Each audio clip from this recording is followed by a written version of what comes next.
that holiday, so I don't want to have. So please come next week. Okay? So today later on we will talk about we will learn about how to get balance scorecard, but it's later. In the first hour, I would like to quickly review what we had last week. So last week we talked about Six Sigma. So Six Sigma, it's like a one of the performance measurement system. Started in the mid 1980s and has been used by many companies around the world. Most companies use Six Sigma to improve their processes. That means they carefully look at how their work is done, find problems, and fix them.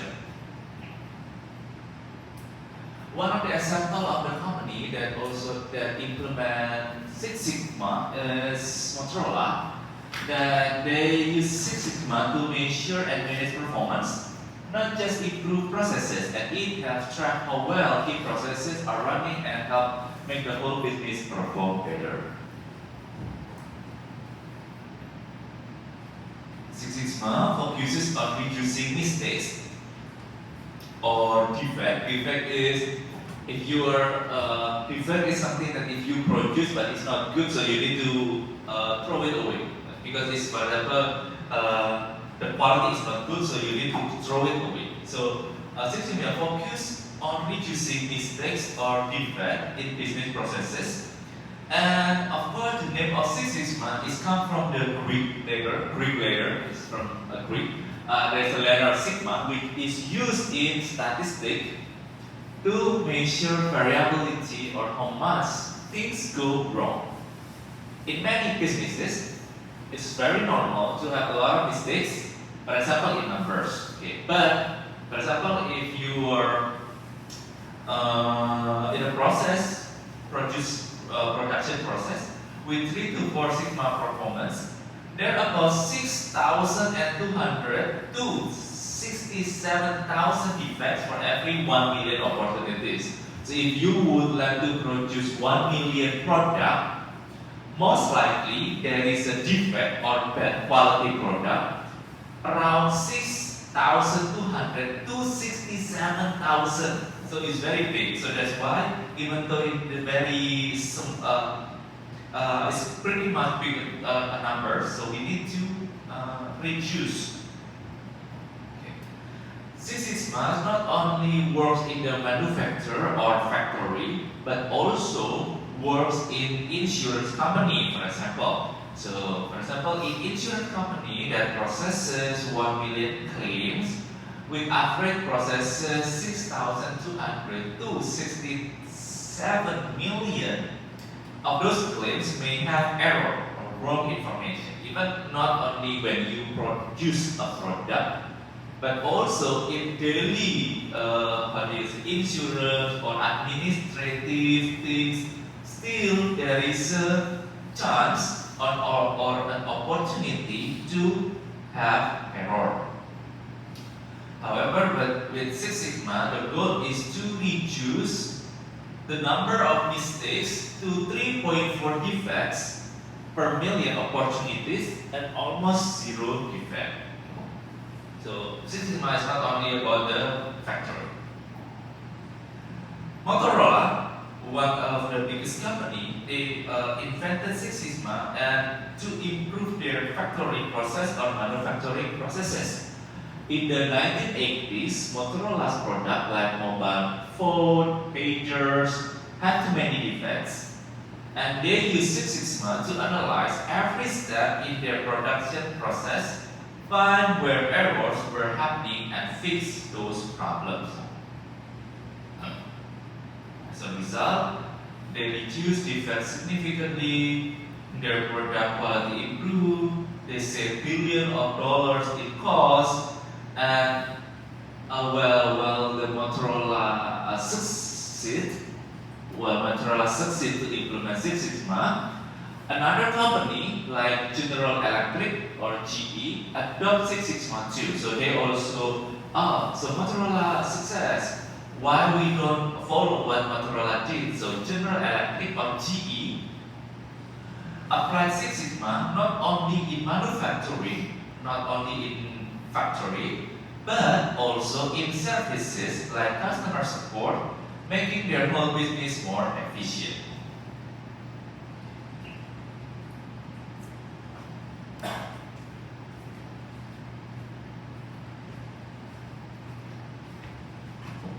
Six Sigma use a simple model or simple principle then called DMAIC or DMAIC, which stands for Define, Measure, Analyze, Improve, and Control.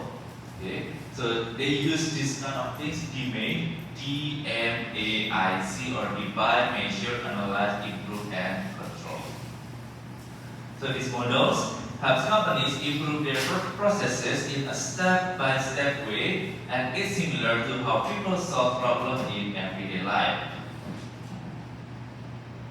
Okay.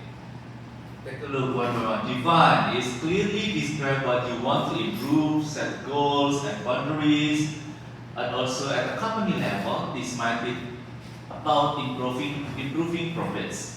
While at the department level, it might be about reducing delivery error. Okay, so the first step is define. So, for example, at Amazon, they might define a goal to reduce late delivery in specific city. So, this is one of the example of define. So, first step is define. Second step is measure. So, collect data to understand how things are currently working. So, it's talking about collect some data. Use numbers and facts to measure performance. Use numbers and facts to measure performance. For example, Amazon tracks how many deliveries are late each day in the city. So measure, because measure is supposed to have relation with the numbers. Next step is analyze. Look at the data to find the root cause of the problem. Understand why the process isn't working as expected. We need to, after we collect the data, after we collect the numbers, we need to analyze to understand what is the problem. Okay? For example, Amazon analyzes the data and finds that the most late deliveries happen because one local warehouse is understaffed. Okay? So they know after the data collected, after the data collected, they need to be analyzed, and then you finally understand what happened because, for example, one local warehouse is understaffed. Next one is improve. The next step is improve. So after you collect data, you analyze. Of course, you need to do something, right? You need to do something. If you already know this problem, you need to do something to fix that problem. So you need to take action to fix the problem. Find a better, for example, find a better things, find a cheaper thing, find a faster ways to do some things. Of course, before you use the better, cheaper, faster, and more efficient, you need to have planning tools to put solution in place. For example, still in Amazon hire more staff for that warehouse or optimizes the delivery routes to improve speed. This is because based on the before, they know that there's a problem with the late delivery. So to improve, maybe Amazon need to hire more staff or need to how do you say it?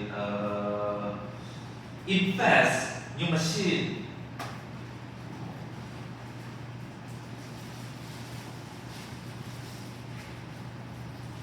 Next, finally, control. So make sure the improvement lasts. So update policies, procedures, or incentives to keep things running smoothly.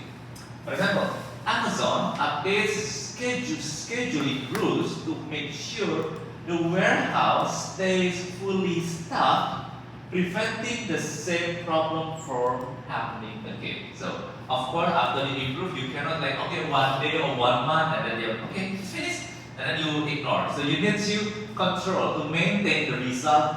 Make sure it's always good. So you need to control. So Amazon updates scheduling rules to ensure the warehouse stays fully staffed, preventing the same problem from happening again. Okay. So this is the example of implementation Six Sigma in hotel check-in process. Take a look. DMA is the backbone of Six Sigma. It stands for Define, Measure, Analyze, Improve, and Control.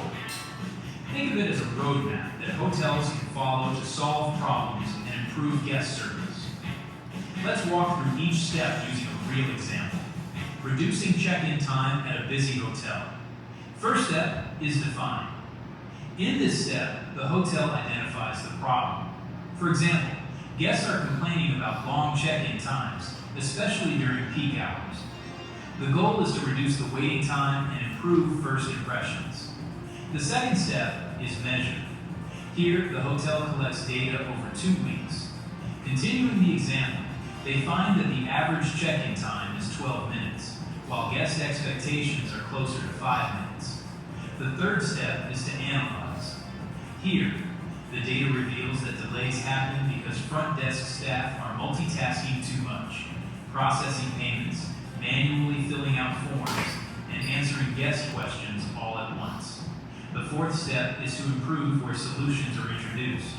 The hotel launches an online pre-check-in option, adds a self-service payment kiosk, and schedules an extra staff member during peak hours. The final step is control. Finally, the hotel ensures that the improvements last by monitoring check-in times, training staff, and setting a performance standard that check-in should not exceed 5 minutes.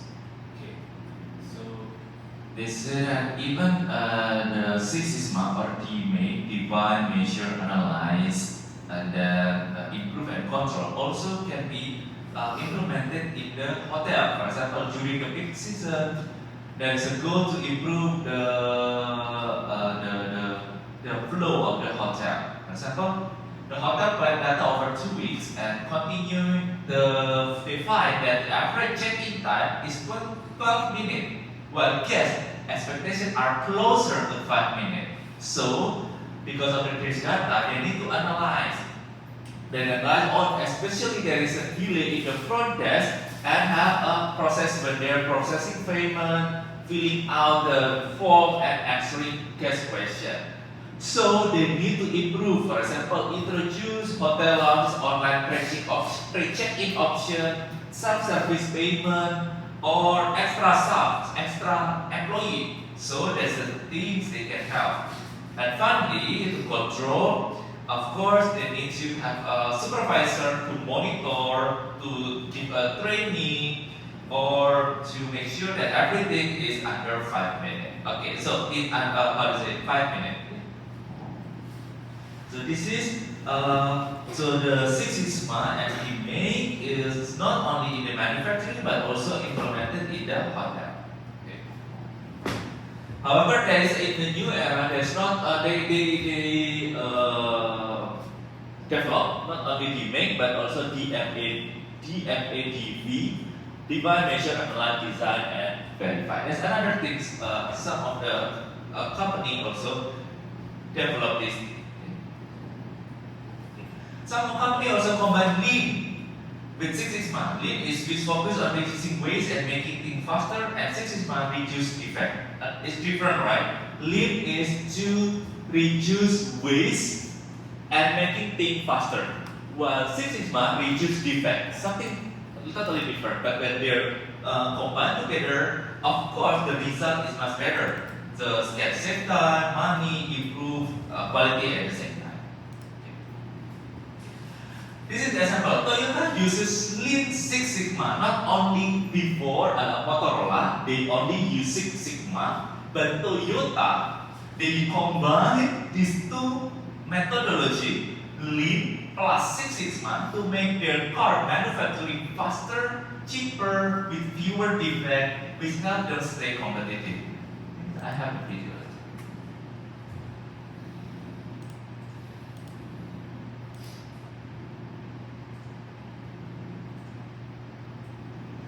Toyota knows how to make cars. It does it so well that it became the first company to produce more than 10 million a year. Its success is rooted in a special system. It began what is now known as lean manufacturing, an ethos emanated by companies around the world to make products faster, cheaper, and better. Here's how Toyota changed the way we make things.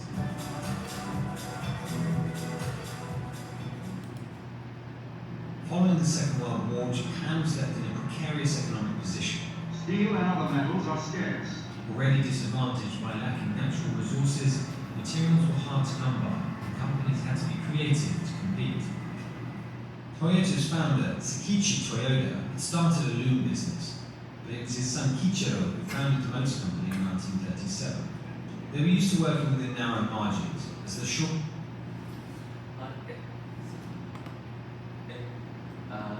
Takeshi, how do you pronounce Toyota or Toyota? This word is like is you T or T? Supposed T. T. Oh, okay. shortage of materials increased during the war. The number of handlebars on its Model K truck was reduced to one, and it only had brakes on one of the axles. The turning point for Toyota's production system would come in the early 50s, when Kichiro's cousin Eiji travelled to the US with a veteran loom machinist, Taichi Ono. They visited Ford's River Rouge plant in Michigan and were impressed by the scale of the operation, but knew that in cash-strapped Japan, companies didn't have the resources for such a system. Having months' worth of stock sitting in a warehouse would tie up precious capital they didn't have. Instead, what truly impressed Ono was a visit to a supermarket, a Piggly Wiggly, according to legend. Japan didn't really have self-service stores at this point, and he was struck by the way customers could choose exactly what they wanted, when they wanted. He decided to model his production line on a similar idea. With the supermarket formula, only enough parts were produced in the first phase to replace what was used in the second, and so on. This is where the just-in-time system really took shape. Toyota was able to eliminate much of the waste in Ford's system, making smaller numbers of parts to be used when it needed them, allowing the company to operate on a tighter budget. As part of this, Ono developed Kanban, a sign-based scheduling method which shows goods in production, and goods out. It's now seen as a precursor to barcodes. Ono and Toyota also noticed that American car companies were still employing many of Henry Ford's early production techniques. They kept operations at full tilt in order to maximize efficiencies of scale, but then had to repair defective cars after they rolled off the line. Ono believed this caused more problems and didn't encourage workers or machines to stop making a mistake. So he placed a cord above every station which any worker could pull to stop the entire assembly if they spotted a problem. The whole team would work on it to prevent it from happening again. As teams identified more problems, the number of errors began to drop dramatically. Okay, so I will stop here. I think this is the most important thing. So actually, if you take closer looks into the video, this is how the Toyota family they create car manufacturing. Okay, and this Toyota they use, we call it Lean Six Sigma. Okay, I think they're a rich family because they said in the video they went to the US to see how the Ford company, Henry Ford's car, they have Ford cars, production of the Ford car. And then they said that they also go to the supermarket. You know, in the supermarket, they say go to Piggly Wiggly, and then the supermarket, you see that if you would like to take a product here, take a product, and then there is another product behind it already restocked. So they have kind of like always there is a backup or another backup product. So the customer will never, most likely, will never run of their product because in the supermarket, you see that they always continuously restock. This principle of the supermarket they implement in the car manufacturing in the Toyota company. Okay, so they do when there is a spare part of there is a machine or there is a spare part almost empty. Before it empty, the Toyota they will restock. So you will not there is no waiting time. Okay, so this is the first time the first thing that Toyota implement is supermarket models into their company. And then Toyota also think that Henry Ford, in his manufacturing, the US has the Ford company, right? And then they say that when the Henry Ford, the staff not really focusing on the worker, not really focusing on the machine. So if there is mistake, they the machine like this one, the car will still continue, and you cannot stop the production. But in Toyota, if there is mistake, they will stop the conveyor, they will stop the production, and then they discuss together and then fix it until the problem solved, and then continue. Okay, so totally different with the Ford. You can see here Ford, when there is a problem, they just focus on the one and then let the problem running, and then so the defect is getting higher. But in the Toyota, if there is a problem, they stop the conveyor, they stop a bit, and then they discuss to solve the problem until it's really solved. There's no problem, and then continue. This is how the Toyota successfully implement lean manufacturing. Okay, so this is how the Toyota implement lean manufacturing. Now it's 9:33. Let's have first our attendance check first.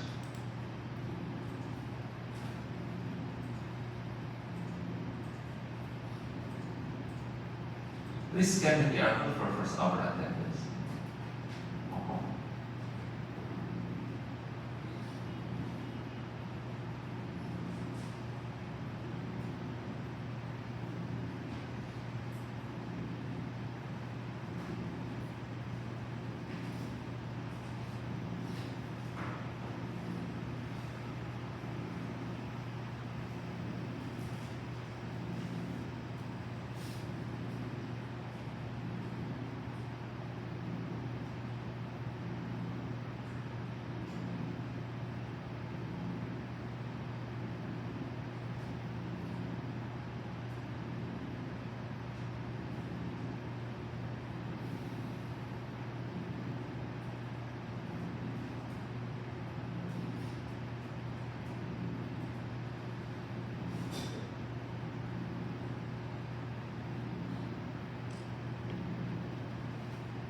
Okay, so continue first. So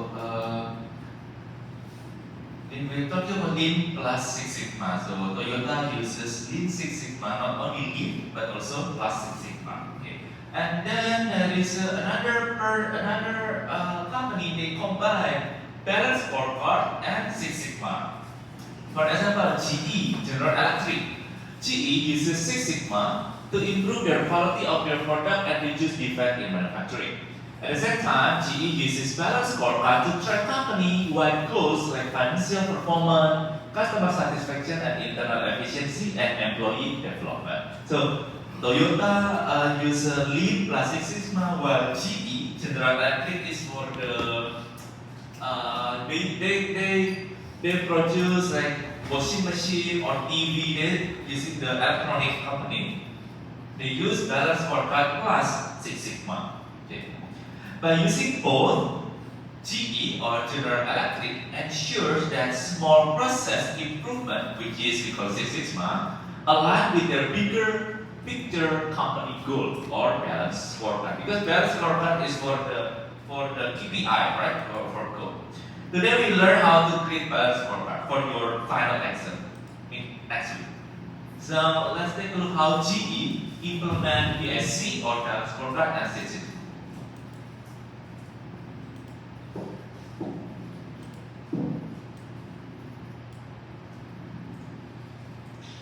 Since 1953, 240 million appliances just like these have come off the GE appliance assembly lines in Louisville.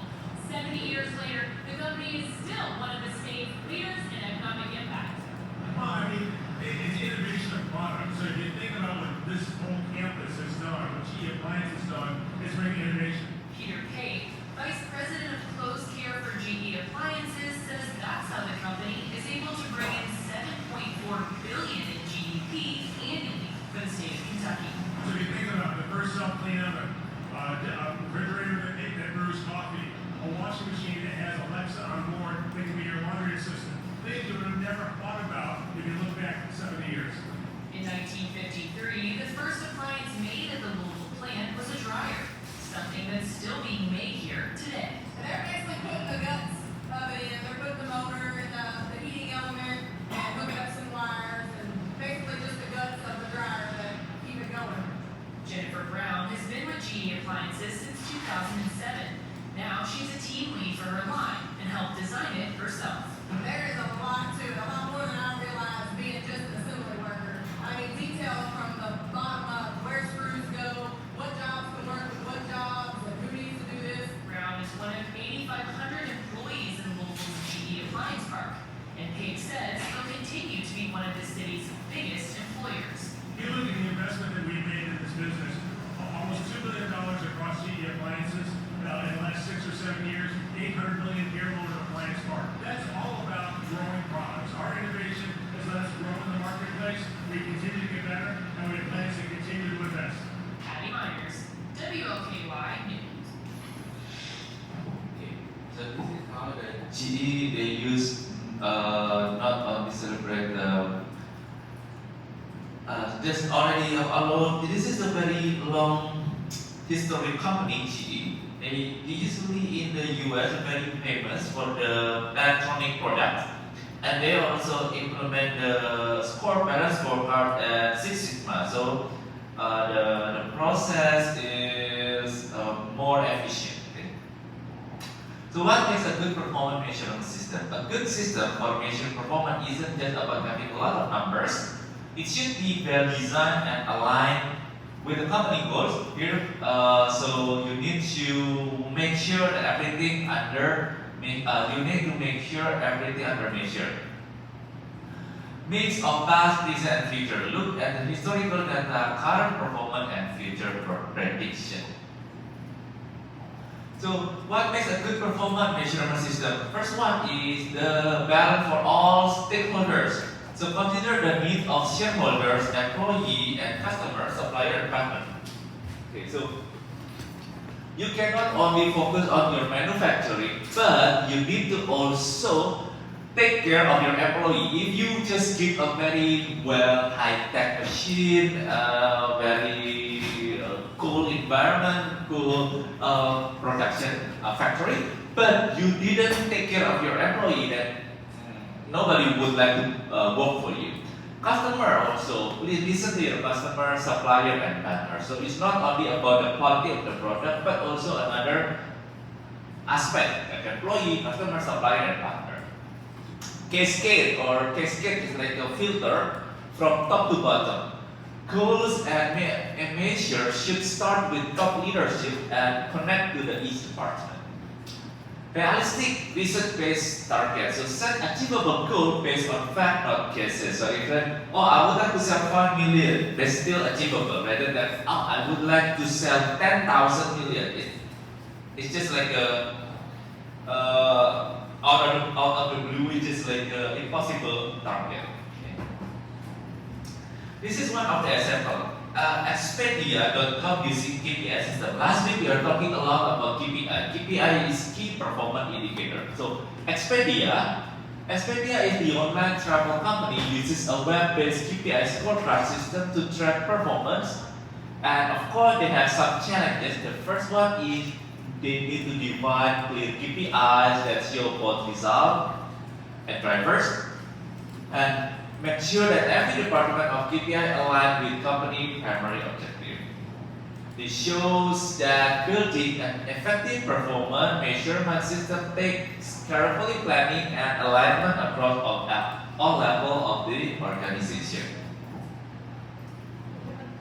This is the example of Expedia.com KPI. You can see here, Expedia Group customer loyalty. They say that 67% happy, 33% not happy. So this is very clear and then it's very clear and then simple. Everyone can understand. KPI should be like this one. KPI should be key performance indicators should be very clear and easy to read. This is also an example of the Expedia.com KPI system. Okay, for example, see that most likely the customer of the Expedia.com are, for example, Caucasian, Hispanic or Latino, African American or Black, other Asia Pacific or Pacific Islander. So they have like this kind of how do you say it? Indicator to see how many customer. Okay. Now I would like to continue about data mining a little bit. So data mining, I think is also related with the course from Professor John or Professor Lawrence, Professor John. So you need to we are talking about collecting data. Of course, we are also data mining. Mining is like collecting things, collecting data. So data mining means finding useful patterns and hidden information from large amount of data. And usually companies collect huge amount of data from their customer, sales, transaction. And data mining helps them turn that raw material and raw data into valuable insight. I think they have the video explaining about data mining. Today I'm going to explain to you what data mining is. So data mining is a multidisciplinary field whose origins stem from machine learning, artificial intelligence, data mining technologies, statistics, among other things.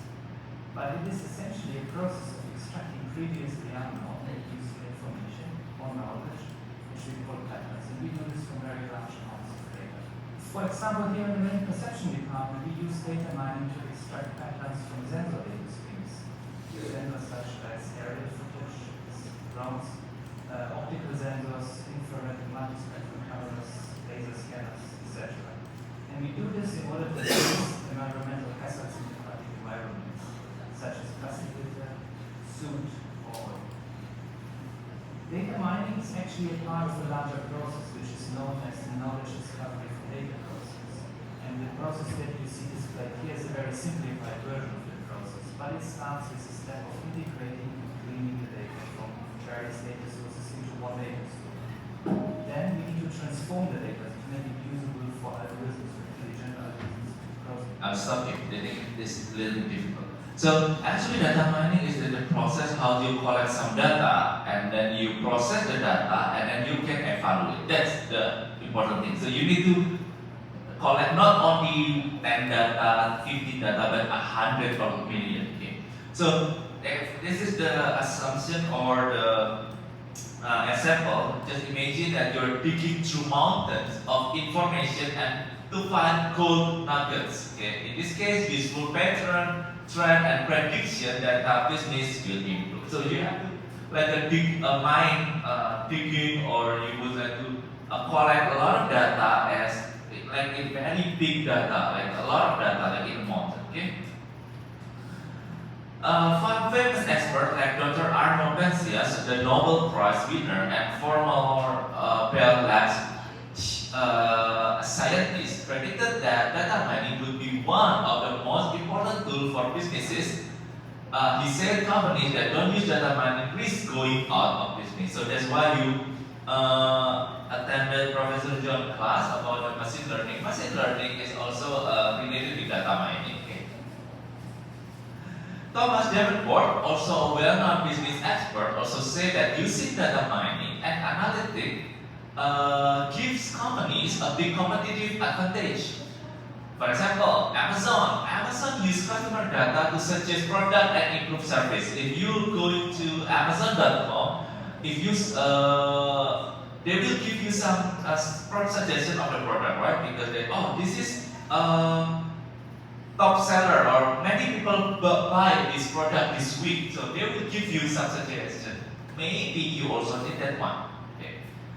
Capital One, this is another company, uses data to target the right customer with the right credit card offer. Marriott Hotels use data to improve booking prices and customer satisfaction. Okay. One of the example of data mining is Netflix. Okay, Netflix or Amazon. Okay, you can see here. Ever wondered how apps like Netflix know what you'll watch next? That's the magic of data mining. Like this video and subscribe to uncover the tech behind everyday life. Data mining is the process of analyzing large data sets to find patterns and insights. Netflix uses it to recommend movies, Amazon for product suggestions, and Spotify for personalized playlists. AI analyzes your past activity, identifies patterns, and predicts what you'll do next. Next time you get a recommendation, you'll know it's data mining. Okay. So, for example, if like in the Spotify, this is the simple thing, Spotify, but you listen to one singer, and then they will start to give you a recommendation from another same singer, another song. That is very common. So the same, for example, I would like to listen to Michael Jackson, for example, or Rihanna, and then they give me another suggestion, still with the same person, Michael Jackson or Rihanna, but different song. So we call it data mining because they know your pattern. You know that maybe you will also like this song. Data mining. So why data mining is very important and growing so fast? So here are the key reasons. First, because we have tough competition right now. Spotify compete with YouTube Music Premium, or using another platform, iTunes, or maybe YouTube.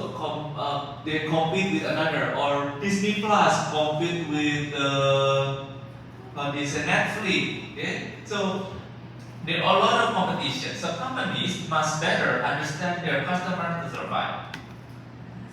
Huge amount of data available, so companies store more than ever. And because like a company, if you already run for 10 years, so of course your data already a lot. Okay?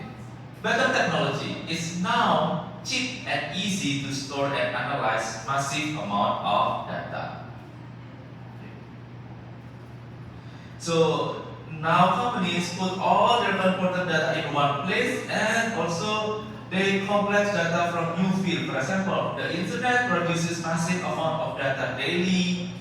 Healthcare generates medical data that can help with disease diagnosis, and astronomy and nuclear physics produce enormous amount of scientist data. Okay.